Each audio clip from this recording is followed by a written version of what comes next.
മനുഷ്യാവകാശമല്ല, പരിസ്ഥിതിയുമായി ബന്ധപ്പെട്ടിരിക്കുന്നു. അവയെ തമ്മിൽ വേർപെടുത്തുവാൻ സാധിക്കുകയില്ല എന്നുള്ള തിരിച്ചറിവാണ് വളരെ കാലമായിട്ട് വച്ചു പുലർത്തുന്നത്. അതുകൊണ്ടാണ് എനിക്ക് ഒരു ക്ലാസ് ഇവിടെ അറേഞ്ച് ചെയ്തു അതിന് വരണമെന്ന് പറഞ്ഞപ്പോൾ ഞാൻ വന്നത്. ഇന്ന് വികസനത്തിൻ്റെ പേര് പറഞ്ഞുകൊണ്ട് ഒരു ഡബിൾ എൻജിൻ JCBയോ അല്ലെങ്കിൽ ഡബിൾ എൻജിൻ അതേപോലെ ഒരു മെഷീൻ നമ്മുടെ മുകളിൽ കയറി ഇറക്കുന്ന ഒരു വർത്തമാന യുഗത്തിലാണ് നാം ജീവിക്കുന്നത്. ആ ഡബിൾ എൻജിൻ JCB ഒരു എൻജിൻ ഡ്രൈവറിന്റെ ലീവിലിരിക്കുന്ന ഒരാളാണ് എങ്കിൽ മറ്റൊരു എൻജിൻ ഡ്രൈവർ കേരളത്തിലിരിക്കുന്ന ഒരാളാണ്. ഒന്ന് പ്രധാനമന്ത്രിയാണ്, ഒന്ന് മുഖ്യമന്ത്രിയാണ്. അപ്പോൾ ആ ഡബിൾ എൻജിൻ JCB ഗ്രാമങ്ങളെ പ്രത്യേകിച്ചും ഫോക്കസ് ചെയ്തുകൊണ്ട് ഗ്രാമങ്ങളിലെ സാധാരണ ജനങ്ങളുടെ വിഭവങ്ങൾ ഒന്നൊന്നായി എടുത്തുകൊണ്ട് പോയിക്കൊണ്ടിരിക്കുക, തകർത്തുകൊണ്ടിരിക്കുക. അവിടെ ഇപ്പോൾ ഞാൻ ആദ്യമായിട്ട് കാണുന്നതാണ് അദ്ദേഹത്തിന്റെ സുഹൃത്തുക്കളുടെ അവര് ഇവിടെ വരച്ചു കാണിച്ചത് ഇന്ന് കേരളത്തിൽ ഇവിടെ മാത്രമേ വട്ടത്തൂർ അല്ലേ പഞ്ചായത്തിൽ മാത്രമല്ല, ഉഴക്കാട്ടിരി പഞ്ചായത്തിൽ മാത്രമല്ല, കേരളത്തിലെ മുഴുവൻ പഞ്ചായത്തുകളിലും മുനിസിപ്പാലിറ്റികളിലും കോർപ്പറേഷനിലും നടന്നുകൊണ്ടിരിക്കുന്ന ഭീകരതയുടെ ഒരു ചിത്രമാണ് വരച്ചു കാണിച്ചത്. ശ്രീ സജീവ് സൂചിപ്പിച്ചു, കോറികൾ ഇന്ന് പ്രത്യേകമായിട്ടുള്ള സർക്കാരുകളുടെ പരിഗണന അർഹിക്കുന്ന ഒരു വിഭാഗമായിട്ട് മാറിയിരിക്കുന്നു എന്ന് പറയും. ശരിയാണ്.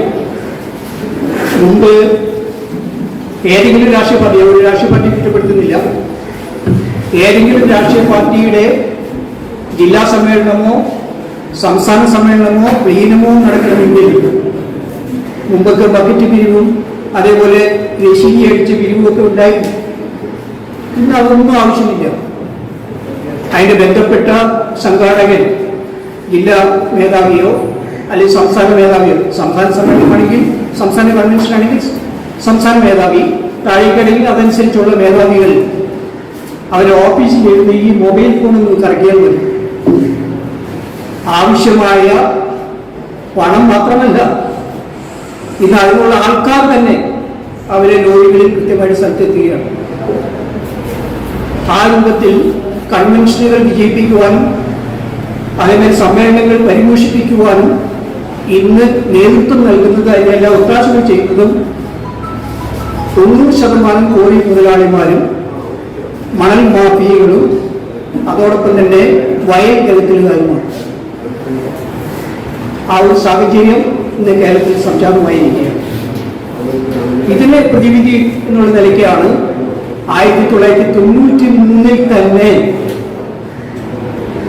ഭരണഘടന ഭേദഗതി ചെയ്തുകൊണ്ട് ആർട്ടിക്കിൾ 271 ഭേദഗതി ചെയ്തുകൊണ്ട്, ഭരണഘടനയുടെ അനുച്ഛേദം 271 ഭേദഗതി ചെയ്തുകൊണ്ട് ഒരു പഞ്ചായത്ത് രാജ് ആക്ട് ഇന്ത്യയിൽ പ്രാബല്യത്തിൽ വരുത്താൻ ശ്രമിച്ചത്. ഒരു മുനിസിപ്പാലിറ്റി ആക്ട്, കോർപ്പറേഷൻ മുനിസിപ്പാലിറ്റികൾക്ക് ബാധകമാക്കിക്കൊണ്ട് നിയമം ഇന്ത്യ രാജ്യത്ത് നടപ്പിലാക്കി. ഭരണഘടന ഭേദഗതി ഇവിടെ സൂചിപ്പിക്കുകയുണ്ടായി. ആ ഭേദഗതി അനുസരിച്ച് ആ കാലത്താണ്, അതിന് തൊട്ടുമുമ്പാണ് കേരളത്തിൽ, പ്രത്യേകിച്ചും കേരളത്തിൽ EM ശങ്കരൻ നമ്പൂതിരിപ്പാട് മുൻ മുഖ്യമന്ത്രി, 2 പ്രാവശ്യം മുഖ്യമന്ത്രിയായിരുന്ന അദ്ദേഹത്തിന്റെ നേതൃത്വത്തിൽ കേരളത്തിൽ ജനകീയ ആസൂത്രണം, അധികാര വികേന്ദ്രീകരണം, 2 വാക്കുകൾ വളരെ ശ്രദ്ധിക്കേണ്ടതാണ്. ഒന്ന് ജനകീയ ആസൂത്രണം, മറ്റൊന്ന് അധികാര വികേന്ദ്രീകരണം. ആ 2 വിഷയങ്ങൾ CDS, centre for development studies തിരുവനന്തപുരത്തുള്ള അവര് നേതൃത്വം നൽകിക്കൊണ്ട് കേരളത്തിൽ വ്യാപകമായിട്ട് പ്രചരിപ്പിക്കുകയും അതിന് ഇന്ത്യയിലെ മാത്രമല്ല ദേശീയ മാധ്യമങ്ങൾ മാത്രമല്ല അന്തർദേശീയ മാധ്യമങ്ങൾ വരെ വളരെയധികം പ്രാധാന്യം കൊടുത്ത് പ്രചരിപ്പിച്ചതിന് ഫലമായിട്ടാണ് 1993 കൂടി ഈ ഭരണഘടനയുടെ അനുച്ഛേദം 271 ഭേദഗതി ചെയ്തിട്ടുണ്ട് പഞ്ചായത്ത് രാജ് ആക്ട് ഇന്ത്യയിൽ നടപ്പിലാക്കി. കേരളത്തിൽ 94 പ്രാബല്യത്തിൽ വന്നു. ആ പഞ്ചായത്ത് രാജ് ആക്ടിലെ ഒരു വകുപ്പ് മാത്രം നമ്മൾ ശ്രദ്ധിച്ചാൽ മതി. വകുപ്പ് 231. ഇപ്പോൾ അത് പോയിട്ടോ. 94 പ്രാബല്യത്തിൽ വന്ന കേരള പഞ്ചായത്ത് രാജ് ആക്ടിലെ സെക്ഷൻ 231 ഉണ്ടായിരുന്നു. ആ 31 അനുസരിച്ച് ആ പഞ്ചായത്തിലെ ഒരു വാർഡിൽ അല്ലെങ്കിൽ സ്ഥലത്ത് പഞ്ചായത്ത് അതിർത്തിയിൽ വികസന പ്രവർത്തനത്തിന്റെ പേരിൽ വരുന്ന ഏതൊരു സ്ഥാപനവും ഫാക്ടറി ആയാലും കോറി ആയാലും മറ്റെന്ത് വികസന പ്രവർത്തനത്തിന് മറവിൽ വരുന്നതായാലും അത് വേണോ വേണ്ടയോ എന്ന് തീരുമാനിക്കാനുള്ള അധികാരം പഞ്ചായത്തിനുണ്ടായിരുന്നു. പഞ്ചായത്ത് കമ്മിറ്റിക്കുണ്ടായിരുന്നു, ഗ്രാമസഭയ്ക്കുണ്ടായിരുന്നു. കേരളവകുപ്പ് എൻ്റെ പ്രിയ കോളേജ് വിദ്യാർത്ഥികൾ നാളത്തെ പൗരന്മാരാണ്. നാളെ ഈ രാജ്യം, ഈ സംസ്ഥാനം, നമ്മുടെ ഗ്രാമം എങ്ങനെ പോകണമെന്ന് നിശ്ചയിക്കാനുള്ള അധികാരം നിങ്ങളുടെ കയ്യിലാണ്. ഏതാ വകുപ്പേ പറഞ്ഞത്? ശ്രദ്ധിക്കുന്നുണ്ടെന്ന് അറിയാൻ വേണ്ടിയാണ്. പഞ്ചായത്ത് രാജ് ആക്ടിലെ ഒരു വകുപ്പിനെ പറ്റിയും പറഞ്ഞു. ഏതോ 230. ഇപ്പോൾ ആ വകുപ്പ് നോക്കിയാൽ കാണാൻ പറ്റും. അതിൽ പ്രധാനമായിട്ടുള്ള അതിന്റെ ശക്തി മുഴുവൻ ചോർത്തിക്കളഞ്ഞുകൊണ്ട്, അതിന്റെ ഗൗരവം ചോർത്തിക്കളഞ്ഞുകൊണ്ട് അത് ഭേദഗതി ചെയ്തു. ഭേദഗതി ചെയ്ത് മറ്റാരുമല്ല, 1996 അധികാരത്തിൽ കയറിയ ഇവിടുത്തെ ഇടതുപക്ഷ സർക്കാർ. നിർഭാഗ്യമുണ്ട്. അത് ആ പ്രത്യേക വകുപ്പിന്റെ മുഴുവൻ അധികാരങ്ങളും റദ്ദ് ചെയ്തു. അല്ലെങ്കിൽ ഇപ്പോൾ അദ്ദേഹം പറഞ്ഞ വറ്റത്തൂർ പഞ്ചായത്തിൽ പഞ്ചായത്തിൽ ആ കോരി അവിടെ വേണോ വേണ്ടോ എന്ന് തീരുമാനിക്കാനുള്ള അധികാരം അവിടെ ജനങ്ങൾക്ക്. അതേപോലെ പുലാമന്തോളിൽ പാടശേഖരങ്ങൾ മണ്ണിട്ട് നികത്തി ബസ് സ്റ്റാൻഡ് ഉണ്ടാക്കണോ വേണ്ടയോ എന്ന് തീരുമാനിക്കാനുള്ള അധികാരം അവിടെ ജനങ്ങൾക്കുണ്ടായിരുന്നു. ഇവിടെ മാത്രമല്ല, നമ്മുടെ കവളപ്പാറ സജീവോടെ പോയിട്ടുള്ളതാണ്. കവളപ്പാറ ആ ദുരന്ത ഭൂമിയിൽ മാത്രം അതിന്റെ സമീപ പ്രദേശങ്ങളിലായിട്ട് 30-ൽ പരം കോരികൾ പ്രവർത്തിച്ചുകൊണ്ടിരിക്കും. കവളപ്പാറ വളരെ ആഗ്രഹമൊന്നുമില്ല. ആ ദുരന്തമുണ്ടായപ്പോൾ മരിച്ചവരുടെ 11 പേരുടെ ബോഡി ഇന്നേ വരെ റിക്കവർ ചെയ്യാൻ പറ്റിയിട്ടില്ല. 11 പേരുടെ ബോഡി. ഇത് നമ്മുടെ മനുഷ്യാവകാശത്തെ, ഒരു വ്യക്തിയുടെ പൗരാവകാശത്തെ, ഒരു ജനാധിപത്യ അവകാശത്തെ ബാധിക്കുമോ ഇല്ല എന്നുള്ളതാണ് നമ്മൾ തീരുമാനിക്കുന്നത്. 59 പേരുടെ ബോഡി കണ്ടെത്തി. 11 പേരുടെ ബോഡി ഇന്നും കണ്ടെത്താൻ സാധിച്ചിട്ടില്ല. ജില്ലാ ഭരണകൂടമുണ്ട്, മറ്റ് പോലീസ് സംവിധാനമുണ്ട്, കേരള സംസ്ഥാന സർക്കാരുണ്ട്. ഇതിനേക്കാൾ ഉപരിയായിട്ട് ഡിസാസ്റ്റർ മാനേജ്മെന്റ് ആക്ട് പ്രകാരം രൂപീകരിക്കപ്പെട്ടിരിക്കുന്ന ഒരു സംസ്ഥാന സമിതിയുണ്ട്, ജില്ലാ സമിതിയും. അധികാരത്തോടു കൂടി വലിയ അധികാരങ്ങളാണ്. ദുരന്ത നിവാരണ സമിതി കോവിഡ് വന്നപ്പോൾ ആ സമിതിയാണ് ഇടപെട്ടത്.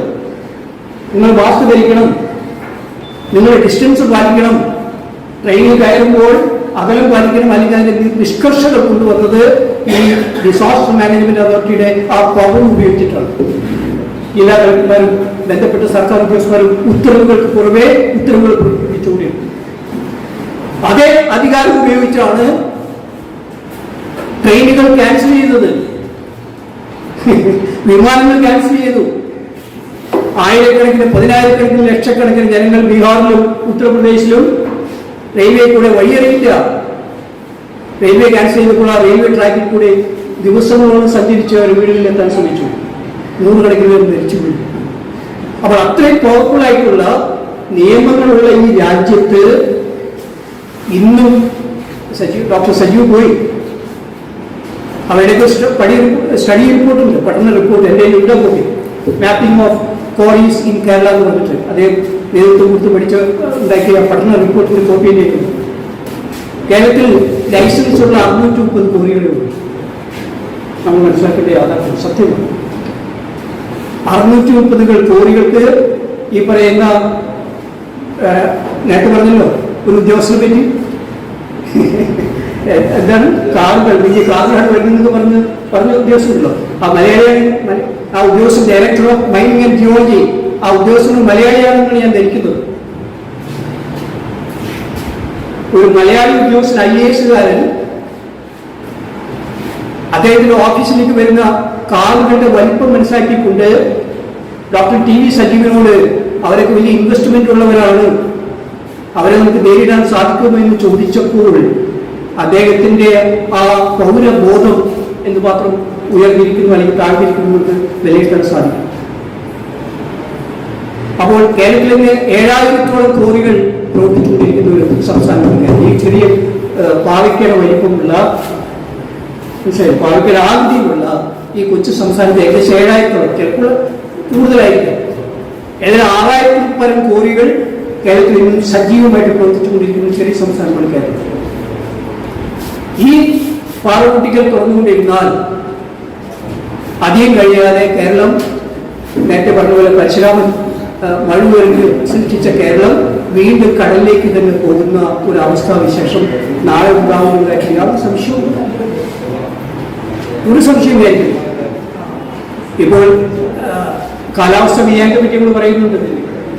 നമ്മൾ കുട്ടികളെ വിദ്യാർത്ഥികൾ മനസ്സിലാക്കണം, നമ്മളെ മാത്രം പഠിച്ചാൽ പോരാ, ലോകത്തിൽ മുഴുവൻ ഇംഗ്ലണ്ടിലെ ചൂട് 40.2 ഡിഗ്രി സെൽഷ്യസ് ആണ്. ലണ്ടൻ ലോകത്തെ ഏറ്റവും സുന്ദരമായ സ്ഥലങ്ങളിൽപ്പെട്ട ഒരു സ്ഥലമാണ് ഇംഗ്ലണ്ട് എന്ന് പറയുന്ന ആ ചെറിയ ഒരു ഭൂപ്രദേശം. ആ ഭൂപ്രദേശ ടെമ്പറേച്ചർ എന്ന് പറയുന്നത് പാലക്കാടിന്റെ ടെമ്പറേച്ചറിന്റെ അടുത്ത് എത്തിയിരിക്കുന്നു. 1700 പേരാണ് മരിച്ചത് ഈ അടുത്ത ദിവസം, ഒരാഴ്ച അല്ലെങ്കിൽ 2 ആഴ്ച മുമ്പ്. കൂടുതൽ വൃദ്ധന്മാരാണ് മരിച്ചത്. ശരിയാണ്, കാരണം അവർക്ക് വീടുകൾ ഒറ്റയ്ക്ക് താമസിക്കുന്നു. അവിടെ ഹീറ്ററേ ഉള്ളൂ, ഫ്രിഡ്ജില്ല, ഫാനുകളില്ല, എ സി ഇല്ല, ആവശ്യമില്ല.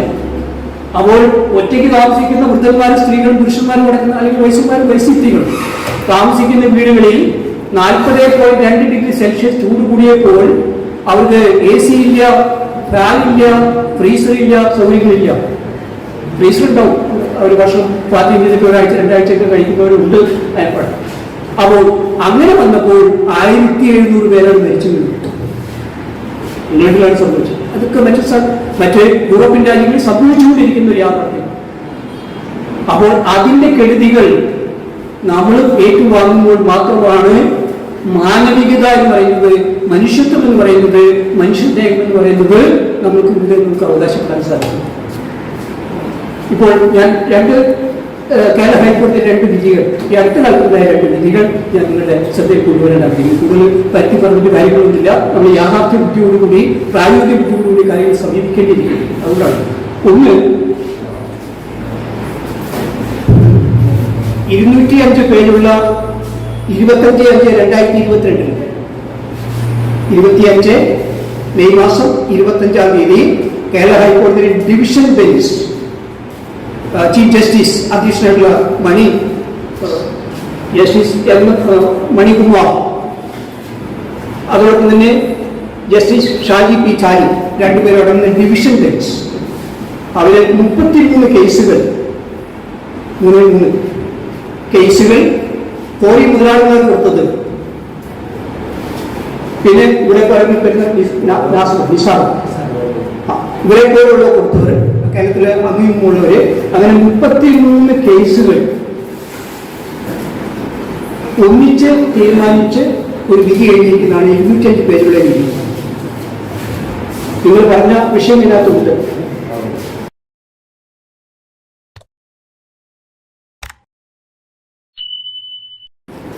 ലാൻഡ് അസൈൻമെന്റ് ആക്ട് പ്രകാരം അത് പ്രത്യേക നിയമമാണ്. ആ നിയമപ്രകാരം ഗവൺമെന്റ് കൃഷിക്ക് വേണ്ടി വിട്ടുകൊടുത്തിട്ടുള്ള ഭൂമി യാതൊരുവിധ കോറി പ്രവർത്തനങ്ങളും പാടില്ല എന്ന് പറഞ്ഞുകൊണ്ട് വിധി പ്രസ്താവിച്ചിരിക്കുന്നു. ആ ഒരു ചെറിയൊരു പാരഗ്രാഫ് മാത്രമേ ഞങ്ങളോട് വായിക്കാം. പ്രത്യേകിച്ച് എൻ്റെ സുഹൃത്തുക്കൾ വളരെ സ്റ്റുഡൻസ് ഉണ്ട്. എച്ച് ജഡ്ജ്മെന്റ് ഓരോ റിട്ടുകളെ പറ്റിയും പെറ്റീഷനുകളെ പറ്റിയും റിട്ട് അപ്പീലുകളെ പറ്റി പറഞ്ഞതിന് ശേഷം പറയുന്നു, it is made clear that this judgment would apply only to the lands assigned as per the provisions of the rules 1964 and the special rules referred to above. അതായത് ഈ വിധി പ്രകാരം 1964 vesting act and assignment act പ്രകാരം ഭൂമി സർക്കാർ കൃഷി ആവശ്യത്തിന് വേണ്ടി വിട്ടുകൊടുത്തിട്ടുള്ളിടത്ത് യാതൊരു കോഴി പ്രവർത്തനവും നടത്താൻ പാടില്ല എന്നുള്ളത് സ്പെസിഫൈ ചെയ്തിരിക്കുകയാണ്. മറ്റു കാര്യങ്ങളൊക്കെ പിന്നീട് വേറെ തീരുമാനിക്കാമെന്നുള്ളത് മാറ്റിവെക്കുകയാണ്. ചില സ്വകാര്യ ഭൂമികളുണ്ടാവും, സ്വകാര്യ ഭൂമികൾ അവിടെ കോഴി പ്രവർത്തനം നടത്തണോ വേണമെന്നുള്ള കാര്യങ്ങളൊക്കെ പിന്നീട് തീരുമാനിക്കാം എന്ന് പറഞ്ഞിട്ട് മാറ്റിവെക്കുകയാണ് ചെയ്തത്. 33 കേസുകളിൽ അസന്ധിഗ്ധമായിട്ടുള്ള ഒരു വിധി നിർണയമാണ് 25/2022 ഉണ്ടായിരിക്കുന്നത്. ഇത് നമുക്ക് ഓരോരുത്തർക്കും പ്രയോജനകരമായിരുന്നു എനിക്ക് തോന്നുന്നു. കാരണം ഇന്ന് കോഴി പ്രവർത്തനം നടക്കുന്ന 7000 അല്ലെങ്കിൽ 6000 ശിഷ്ടം കോഴികളിൽ 99% പ്രവർത്തിക്കുന്നത് സർക്കാർ ഇതേപോലെ പാട്ടത്തിന് കൊടുത്ത ഭൂമികളിലാണ്. അതിന്റെ മേൽമണ്ണ് ഞങ്ങൾ തുറന്നില്ല. നെൽമണ്ണ് കൃഷിക്ക് അവിടെ എന്തെങ്കിലുമൊക്കെ ചെയ്തുകൊണ്ട് ബാക്കി സ്ഥലം മുഴുവൻ അവർ അടിച്ച് JCB ഉപയോഗിച്ച് അല്ലെങ്കിൽ ഇതേമാതിരിയുള്ള കെമിക്കൽസ് ഉപയോഗിച്ച് രാസപദാർത്ഥങ്ങൾ ഉപയോഗിച്ച് ബ്ലാസ്റ്റ് ചെയ്ത് കോടിക്കണക്കിന് രൂപ ലാഭം ഉണ്ടാക്കിക്കൊണ്ട് അവര് ഒരു പ്രത്യേക ഗ്രൂപ്പായിട്ട് വിഹരിക്കുന്ന ഒരു സാഹചര്യമാണ് ഇന്ന് കഴിക്കുന്നത്. ഒരു കാര്യം. രണ്ടാമതൊരു വിധിയുടെ നിങ്ങളുടെ ശ്രദ്ധിക്കുന്നവരാണ് ഇത് കൃഷി ഓഫീസറുണ്ട്. കേരളത്തില് 1957 അധികാരത്തിൽ കയറിയ ഇടതുപക്ഷ സർക്കാർ ആദ്യമായിട്ട് അധികാരത്തിൽ കയറിയപ്പോൾ KM വേണ്ടി കൃഷി വകുപ്പ് മന്ത്രിയും റവന്യൂ വകുപ്പും ആയിട്ട് രണ്ടും കൈകാര്യം ചെയ്തിട്ടുണ്ട്. അപ്പോൾ അന്ന് നമ്മുടെ കേരളത്തിന് ആവശ്യമുള്ള ഭക്ഷ്യധാന്യങ്ങൾ ഉൽപ്പാദിപ്പിക്കുവാൻ ഉള്ള ഒരു പദ്ധതി ആവിഷ്കരിച്ചു. അതിനു വേണ്ടിയിട്ട് കുറെ സർക്കാർ ഉദ്യോഗസ്ഥന്മാരെ കൃഷി വകുപ്പ് ഉണ്ടാക്കി, കൃഷി എല്ലാം ഉണ്ടാക്കി. നെൽപ്പാടങ്ങൾ അത് കേരളത്തിന്റെ ജീവൻ നിലനിർത്തുന്ന ഇവിടെയുള്ള അരിയാഹാരം, നമ്മൾ ഏറ്റവും കൂടുതൽ കഴിക്കുന്ന അരിയാഹാരമാണ് മലയാളികൾ കഴിക്കുന്നത്. മറ്റു സംസ്ഥാനങ്ങളിലേക്ക് പോയി കഴിഞ്ഞാൽ ഗോതമ്പും മറ്റേ അതിന് പല സ്ഥാനങ്ങളും വേറെ വേറെ ഉപയോഗിക്കുന്നുണ്ട്. പക്ഷെ നമ്മളെ സംബന്ധിച്ചിടത്തോളം മലയാളികൾ 95% പേരും അരിയാഹാരം കഴിക്കുന്നവരാണ്. VS അച്യുതാനന്ദൻ അടിക്കടി പറയാറുണ്ട് അരിഹാരം കഴിക്കുന്ന അരിഹാരം കഴിക്കുന്ന അതുകൊണ്ട് തന്നെയാണ് പറയുന്നത്. അപ്പോൾ ആ ഈ ഭക്ഷ്യധാന്യത്തിന്റെ ഉൽപാദനം, പ്രത്യേകിച്ച് നെല്ല് ഉൾപ്പെടെയുള്ള ഭക്ഷ്യധാന്യങ്ങളുടെ ഉൽപാദനം വർദ്ധിപ്പിക്കാതെ കരുതി പിടിച്ചേക്കാൻ സാധിക്കില്ല എന്ന് അന്നത്തെ ഇടതുപക്ഷ സർക്കാർ PM ശങ്കരൻ ഉൾപ്പെടെ ആദ്യത്തെ സർക്കാർ കേരളത്തിലെ കൃഷി വകുപ്പ് മന്ത്രിയായിരുന്ന ആ സർക്കാർ തീരുമാനിക്കുകയും അതിന് കൃഷി വകുപ്പിലെ കുറെ ഉദ്യോഗസ്ഥന്മാരെ നിശ്ചയിക്കുകയും അവരെ കൃഷി വികസിപ്പിക്കാൻ വേണ്ടി ഉള്ള പദ്ധതികൾ ആസൂത്രണം ചെയ്യുകയും ചെയ്തു. നിയമങ്ങൾ അത് കൃത്യമായിട്ട് തന്നെ അന്ന് ഐഡന്റിഫൈ ചെയ്യാൻ സാധിച്ചിട്ടില്ല. സാറ്റലൈറ്റ് സർവേ ഒന്നുമില്ല. സാറ്റലൈറ്റ് സർവേ ആ സർവേ അന്ന് പ്രായോഗികമില്ല. അപ്പോൾ അതുകൊണ്ട് തന്നെ നെൽവയലുകൾ സംരക്ഷിക്കാൻ വേണ്ടി സർക്കാർ അശ്രാന്ത പരിശ്രമം നടത്തുകയും പിന്നീട് 1975 അടിയന്തരാവസ്ഥ നിലനിൽക്കുമ്പോൾ സി അച്യുതമേനോൻ മന്ത്രിയായിരിക്കുമ്പോൾ മുഖ്യമന്ത്രിയായിരിക്കുമ്പോഴാണ് ലാൻഡ് യൂട്ടിലൈസേഷൻ ഓർഡർ പാസ്സാക്കി. ഭൂമി ഇന്ന തരത്തിൽ ഉപയോഗിക്കാൻ പാടുള്ളൂ എന്ന് പറഞ്ഞിട്ട് പാസ്സാക്കി. പക്ഷെ അതൊക്കെ മറികടന്നുകൊണ്ട് പല സ്വാധീനങ്ങളും ഉപയോഗിച്ച് പലരും പലതൊക്കെ ചെയ്തുകൊണ്ടിരുന്നു. 2008 കഴിഞ്ഞ VS അച്യുതാനന്ദന്റെ സർക്കാർ 2008 നെൽവയൽ തണ്ണീർത്തട സംരക്ഷണ നിയമം എന്ന് പറഞ്ഞൊരു നിയമമുണ്ടെങ്കിൽ 2008 നിയമമാണ് അറിയാം. അദ്ദേഹത്തിന് അറിയാം, ശ്രീ തോമസിന് അറിയാം. 2008 നിയമത്തിന് വരുന്ന നെൽവയൽ തണ്ണീർത്തട സംരക്ഷണ നിയമം മലയാളത്തിലുണ്ട്, ഇംഗ്ലീഷിലുണ്ട്. ബാക്കി വെച്ചാൽ അതിന്റെ മലയാള പരിഭാഷയുണ്ട്. ഈ നിയമം അനുസരിച്ച് നെൽവയലുകൾ കൃത്യമായിട്ട് ഐഡന്റിഫൈ ചെയ്യുന്നു. അതിന്റെ ഉത്തരവാദിത്വം വില്ലേജ് ഓഫീസർക്കുണ്ട്, നമ്മുടെ കൃഷി ഓഫീസർമാർക്കുണ്ട്. കൂടാതെ 3 പേരടങ്ങുന്ന കർഷകരുടെ ഒരു കർഷകർ 3 പേര്, വില്ലേജ് ഓഫീസർ, മറ്റൊന്ന് കൃഷി ഓഫീസർ, അതിന് കൺവീനറാണ്, പിന്നെ പഞ്ചായത്ത് പ്രസിഡന്റ്, പഞ്ചായത്ത് പ്രസിഡന്റ്, കൃഷി ഓഫീസർ, വില്ലേജ് ഓഫീസർ, അതിന്റെ എക്സ് ഓഫീഷ്യൽ ഭാരവാഹിയാണ്. ചെയർമാൻ കൃഷി ഓഫീസറാണ്. ചെയർമാൻ 3 കൺവീനർ കൃഷി ഓഫീസർ, 3 കർഷക പ്രതിനിധികൾ അടങ്ങുന്ന ഒരു ലോക്കൽ കമ്മിറ്റി, ലോക്കൽ ലെവലിലുള്ള ഒരു കമ്മിറ്റി ഉണ്ട്. മോണിറ്ററിംഗ് കമ്മിറ്റി എന്ന് പറയും. Local level monitoring committee. ആ കമ്മിറ്റിക്ക് ഈ കൃഷി കാര്യങ്ങളെ പറ്റി, നെൽപ്പാടങ്ങളെ സംബന്ധിച്ച്, തണ്ണിപ്പാടങ്ങളെ പറ്റിയുള്ള സംബന്ധിച്ചുള്ള കാര്യങ്ങൾ തീരുമാനിക്കാനുള്ള അധികാരം ഈ 2008 നിയമം അനുസരിച്ച് നൽകുന്നു. അതിലെന്തെങ്കിലും ഭേദഗതി വരുന്നുവെങ്കിൽ ജില്ലാ കളക്ടറേറ്റ് അല്ലെങ്കിൽ ജില്ലയുടെ അധികാരമുള്ള ജില്ലയുടെ അഡ്വൈസറി കമ്മിറ്റിയാണ്. ഒരു അഡ്വൈസറി കമ്മിറ്റി ഉണ്ട്. ഇതൊക്കെ ഉണ്ട്. സാറ്റലൈറ്റ് സർവേ പൂർത്തിയാക്കി ഡാറ്റ ബാങ്കിൽ ഉൾപ്പെട്ടിരിക്കുന്ന 1 ഇഞ്ച് കൃഷി നിലമെങ്കിലും വേറെ ആവശ്യങ്ങൾക്ക് ഉപയോഗിക്കണമെങ്കിൽ ഒന്നുകിൽ ഈ LLFC എന്ന് പറയുന്ന ഈ കമ്മിറ്റിയുടെ, മുനിസിപ്പൽ കമ്മിറ്റിയുടെ അല്ലെങ്കിൽ ജില്ലാ കമ്മിറ്റിയുടെ അനുമതി വാങ്ങിയിരിക്കണം. ഇത് വ്യാപകമായിട്ട് ഈ നിയമത്തെ ദുരുപയോഗിക്കുക, പ്രത്യേകിച്ച് സർക്കാർ ഉദ്യോഗസ്ഥന്മാർ, വില്ലേജ് ഓഫീസർ കോൽക്കാരൻ മുതൽ കലക്ടർ വരെ പറയുന്നു.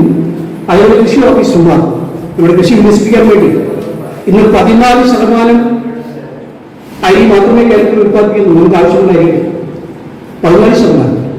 പച്ചക്കറികൾ അതിനേക്കാൾ കുറവാണ്. നമുക്ക് ആവശ്യമുള്ള അതിനേക്കാൾ കുറവ് പച്ചക്കറികൾ, കോഴിമുട്ട, ഈ സാധനങ്ങളൊക്കെ തന്നെ നമ്മൾ ആവശ്യമുള്ളതിന്റെ വളരെ വളരെ വളരെ കുറച്ച് ശതമാനം മാത്രം ഉത്പാദിപ്പിക്കുന്ന കേരളത്തിൽ കൃഷി ഓഫീസർമാരെ കൊണ്ട് നമുക്ക് തട്ടിക്കടയിൽ നടക്കാൻ പറ്റില്ല. അത്രമാത്രം കൃഷി ഓഫീസർമാർക്ക് കൃഷി ഓഫീസുകളുണ്ട്. മണ്ണ് കൃഷി ഓഫീസിൽ തന്നെ അല്ല, കൃഷി ഡിപ്പാർട്ട്മെന്റിൽ തന്നെ എത്രയോ departments, soil conservation department, soil testing lab, mobile lab, ഇങ്ങനെ എത്രയോ ഡിപ്പാർട്ട്മെന്റ്സ് ആയിട്ട് പ്രവർത്തിക്കുന്നുണ്ട്. പക്ഷേ കാർഷിക വില മാത്രം ഉയരുന്നില്ല.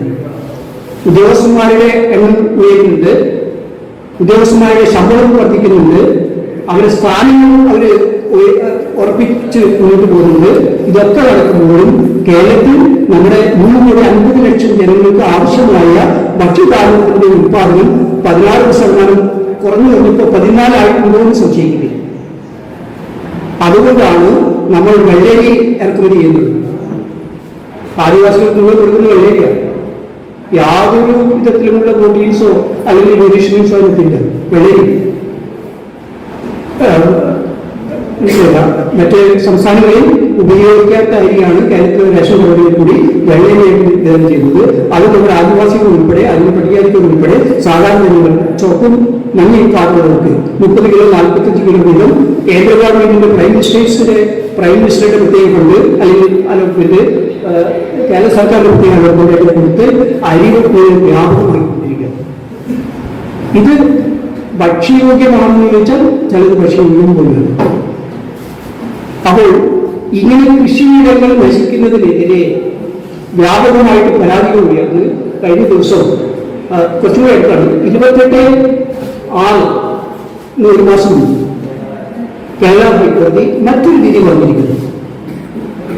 ആ വിധി അനുസരിച്ച് 2008 ഈ നെൽവയൽ കന്യാകുമാരി സംരക്ഷണ നിയമത്തിലെ പ്രൊവിഷൻസ് അനുസരിച്ച് 1 ഇഞ്ച് ഭൂമി പോലും തരം മാറ്റുവാൻ അനധികൃതമായിട്ട് ഇടപെടാൻ പാടില്ല. അത് RDO ആയാലും കൃഷി ഓഫീസർമാരായാലും അവരെല്ലാം നിയമം അജ്ഞാതം, അല്ലെങ്കിൽ നിയമം അവർക്ക് അറിയാത്തതുകൊണ്ടാണ് ഇതേപോലെ പ്രവർത്തിച്ചിരിക്കുന്നത്. അവരെ നിയമം പഠിപ്പിക്കണമെന്നാണ് കലാകാരൻ പറഞ്ഞിരിക്കുന്നത്. ഞാൻ ആ സെന്റൻസ് മാത്രം വായിക്കാം, മനസ്സിലാക്കേ. 2008 നെൽവയൽ തണ്ണീർത്തട സംരക്ഷണ നിയമം ശരിക്കും മനസ്സിലാകാത്ത റവന്യൂ ഉദ്യോഗസ്ഥന്മാരുണ്ട്, മറ്റ് ബന്ധപ്പെട്ട ഉദ്യോഗസ്ഥന്മാർ. അവർക്ക് മനസ്സിലാകുന്നല്ല കേട്ടോ, അവർക്ക് മനസ്സിലാകുന്നല്ല. അത് ഈ പറയുന്ന രൂപത്തിൽ 1000-ങ്ങളും 10,000-ങ്ങളും ലക്ഷങ്ങളും കാറും സൗകര്യങ്ങളും കൈക്കൂലി വാങ്ങിക്കൊണ്ട് അവരെ സംരക്ഷിക്കണം. ഒരു ഉദാഹരണം പറയാം. നമ്മുടെ ഉസിരാജയുടെയുണ്ട് പുലാമ്പൂർ പഞ്ചായത്തിൽ, ഞാൻ പുലാമ്പൂരെ പറ്റി നേരത്തെ പരാമർശിച്ചിരുന്നു.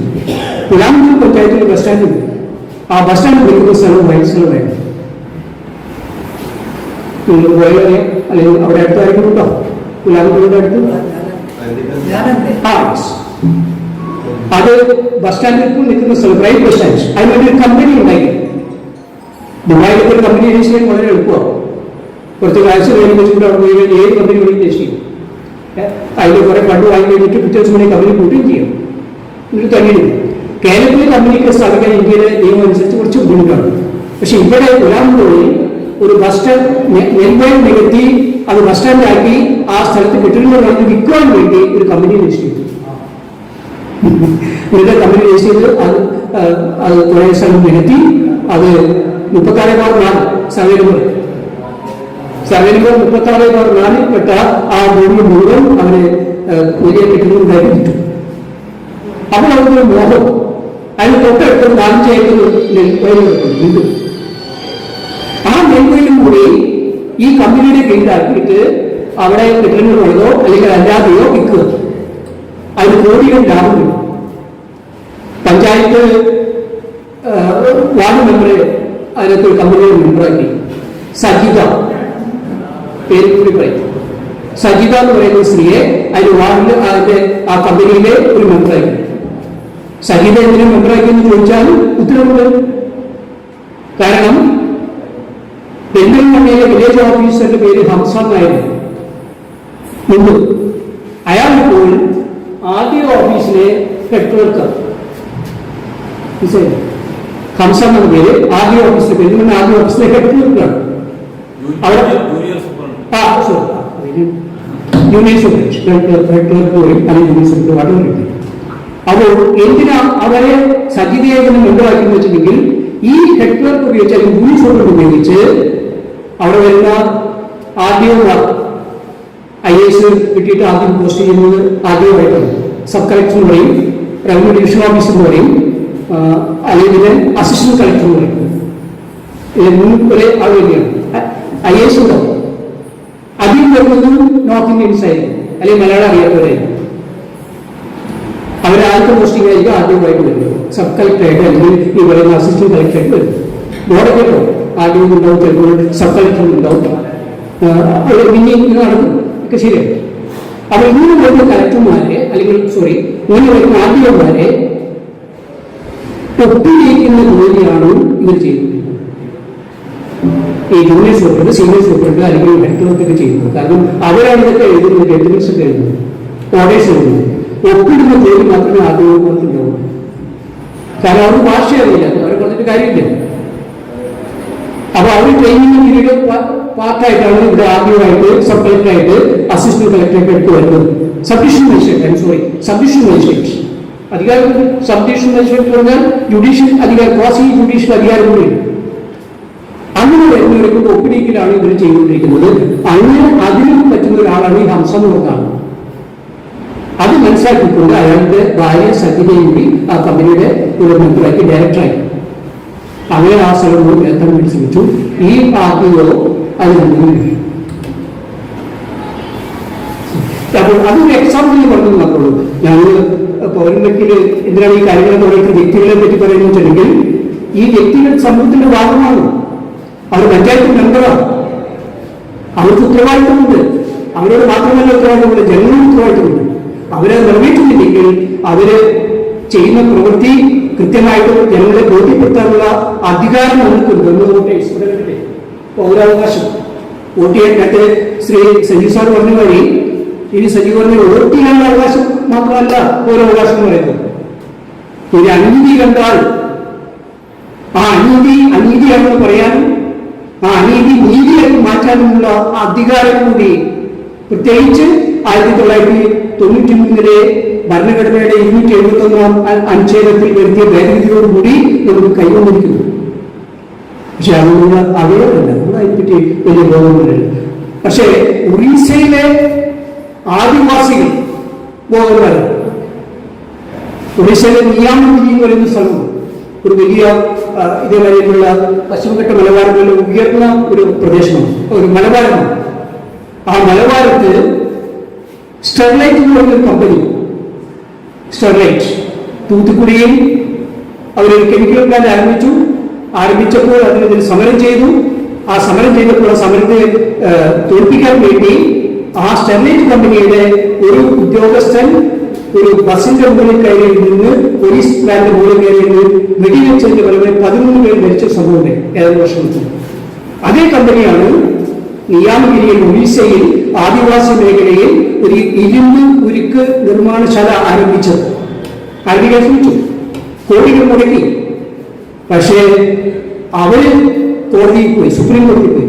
സുപ്രീം കോടതി പറഞ്ഞു, ആ 271 അനുച്ഛേദ പ്രകാരം ഗ്രാമസഭ കൂടി ഇതിനെതിരെ തീരുമാനമെടുത്തിരിക്കുന്നു. ആ തീരുമാനം നടപ്പിലാക്കേണ്ട ബാധ്യത ഞങ്ങൾക്കുണ്ട് എന്ന് പറഞ്ഞുകൊണ്ട് ആ ഒറീസയിലെ നിയാമഗിരിയിലെ ആദിമ നിവാസികൾ, അടുത്ത പഞ്ചായത്ത് ഗ്രാമസഭ അധികാരികൾ സുപ്രീം കോടതിയിൽ കൊടുത്ത ഹർജി അനുവദിച്ചുകൊണ്ട് ആ കമ്പനി കൂട്ടുവാൻ സുപ്രീം കോടതി ഉത്തരവിച്ചു.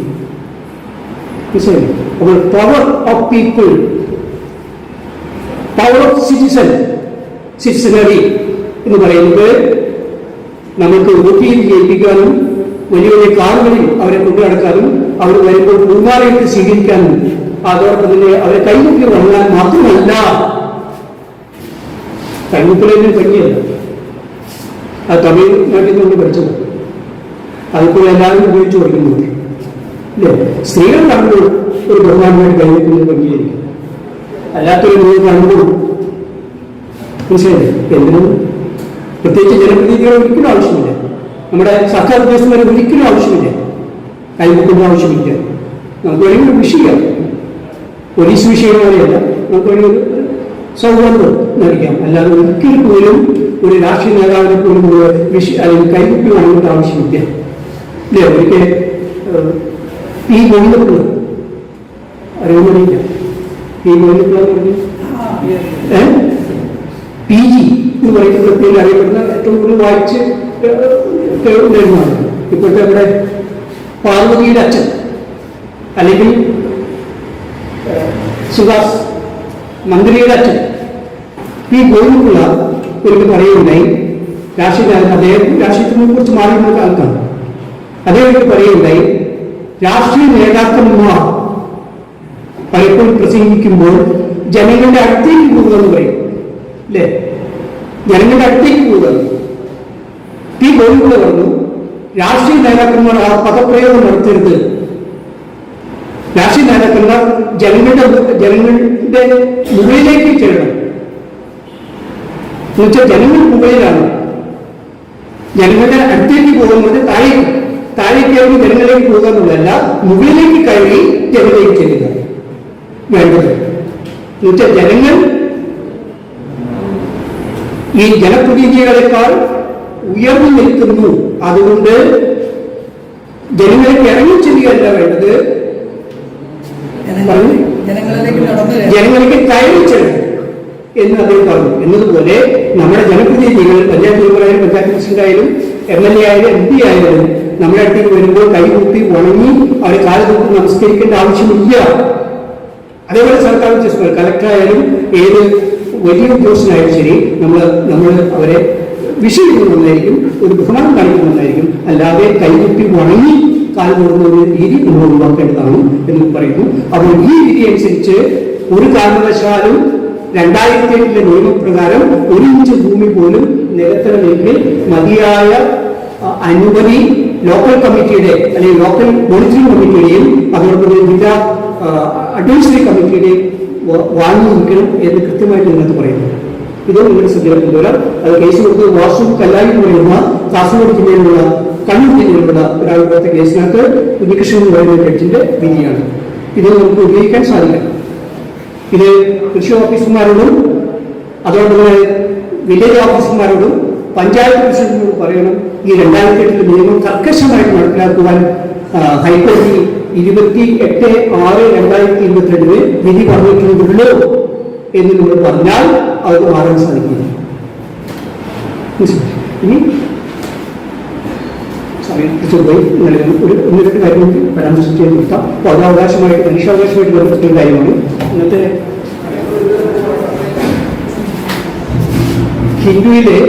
ഹിന്ദു പത്രത്തിൽ, മറ്റു പത്രങ്ങളുണ്ട്, പത്രത്തിലൊരു വാർത്തയാണ്, നിങ്ങൾ ശ്രദ്ധിച്ചോന്നറിയില്ല. ടീസ്റ്റ ചന്ദ്രൻകുമാർ അതേപോലെ RB ശ്രീകുമാർ ഇവരെ ജാമ്യം നിഷേധിച്ചു എന്നൊരു വാർത്ത ഞാൻ പറയാൻ കാരണം ഇത് ആർ വി ശ്രീകുമാർ എഴുതിയ പുസ്തകമാണ്. Gujarat behind the curtain. ഇത് 2017 ആർ വി ശ്രീകുമാർ മലയാളിയാണ്, തിരുവനന്തപുരത്തുകാരാണ്, എഴുതിയ പുസ്തകം. ആ പുസ്തകം റിലീസ് ചെയ്തു. ആ പുസ്തകത്തിൽ പരാമർശിച്ച ചില കാര്യങ്ങൾ നമ്മളുമായിട്ട് വളരെ ബന്ധപ്പെട്ടതാണ്. അത് പറയാതിരിക്കാൻ നിൽക്കില്ല.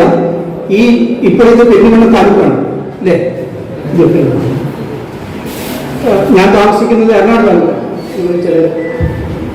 ഈ രണ്ട് താലൂക്കുകളും എറണാകുളം താലൂക്ക് മുമ്പുണ്ടായിരുന്നില്ല, ഉണ്ടായിരുന്നു. മുമ്പ് എറണാകുളം താലൂക്ക് ഉണ്ടായിരുന്നു. ഈ താലൂക്ക് മുമ്പ് വള്ളുവങ്ങാട് താലൂക്കായിരുന്നു അല്ലേ? ഈ സ്ഥലം അതുപോലെ പാലക്കാട് കുറച്ച് ഭാഗം, തൃശ്ശൂരിന്റെ കുറച്ച് ഭാഗത്ത് വള്ളുവങ്ങാട് താലൂക്ക്. ഈ രണ്ട് താലൂക്കുകളെയും 1920 നടന്നൊരു ലഹളയൊക്കെ നമുക്ക് കൂടുതൽ പോകില്ല.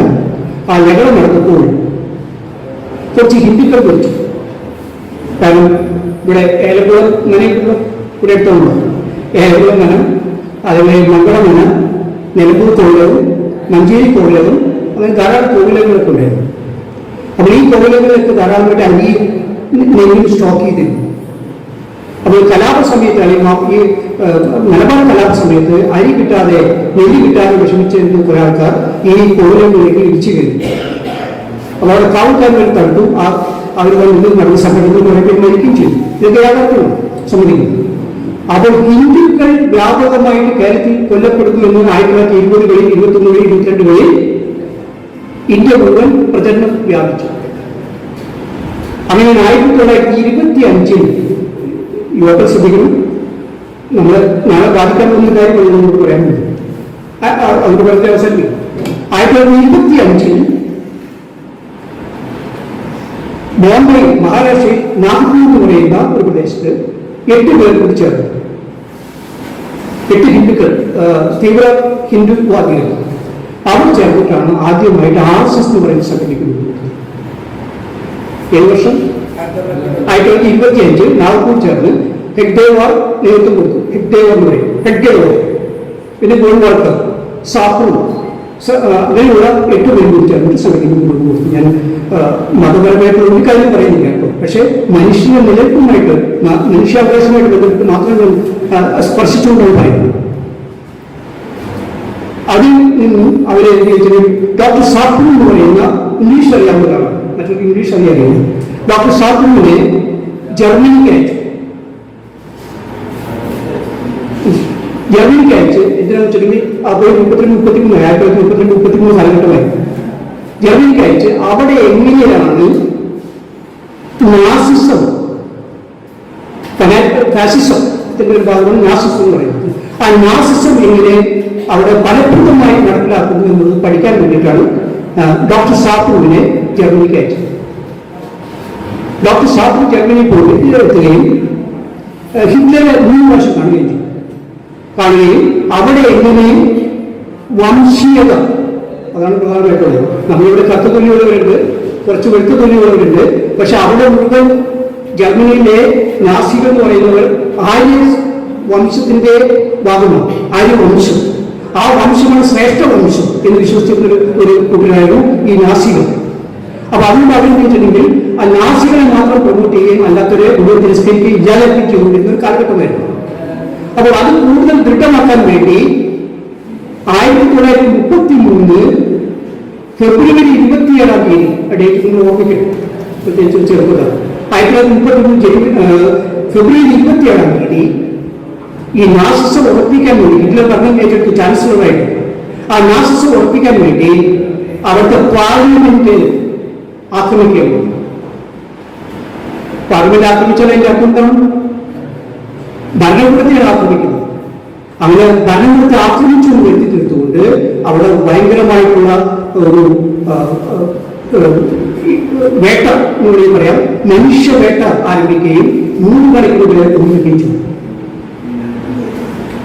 ഈ പാർലമെന്റ് ആക്രമിക്കാൻ ഹിറ്റ്ലറും കൂട്ടിനും ഉപയോഗിച്ചത്, അവർ നാസികൾ ഉപയോഗിച്ചത് ഡച്ചുകാരനായ ഒരു പ്രിസണറെ ജയിലിൽ ആ ജയിലിലേക്ക് ബോംബ് വർഷിച്ചു. പാർലമെന്റ് വെടിവെക്കുന്നു എഴുതി. അതിന്റെ അടിസ്ഥാനത്തിൽ മുഴുവൻ യഹൂദന്മാരെയും അവർ ആക്രമിക്കുകയും കൊണ്ടുവരികയും ചെയ്തു. ഇത് സംഭവമാണ്, ചരിത്രമാണ്.